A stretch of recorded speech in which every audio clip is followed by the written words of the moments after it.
જય માતાજી મિત્રો, આજ તો આપણે આવી ગયા છીએ રાધનપુર અને આવી ગયા છીએ પછી આપણે કોલેજ અને કોલેજ નવનિર્માણમાં અહીં ફર્સ્ટ એડ લઈને તો હજી સાહેબ આયા નહીં. ત્યાં ઘડી આ ભાઈએ તો અમારું બધાનું મનોરંજન કરીને ગીત ગાઈ લીધું.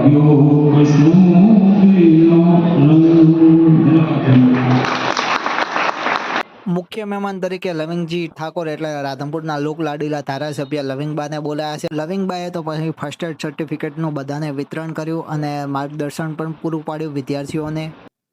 મોરારી બાપુની વાત કરીએ, એક કથાકાર હતા પણ જ્યારે ઇન્ટરવ્યુ દેવા ગયા ત્યારે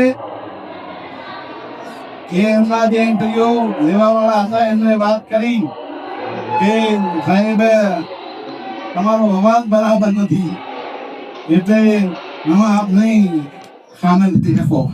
પણ બાપુએ નક્કી કર્યું કે નાખું મનીષ के भलावाना मनुष्य सब कुछ कर सकता है साहब जब लगाना है तार કે મોરારી ગોંડવાદે અંતરરાષ્ટ્રીય કથાકાર ને આપણે જોયું છે અમદાવાદમાં એનું કામ અબ્દુલ કલામ અમે વિચાર કર્યું પણ એ આપણે બધા તમે તો યુવાન સંગ્રામના યુવાન ધારે કરીશ ને કે આપણે બધા નક્કી કરી કે નક્કી કરીએ કે મારે પાકતા હતા બાર એટલે ફૂલ ભૂખ લાગી હતી એટલે ચેતનને બંને અમે પાલક પકોડા ખાઈ લીધા.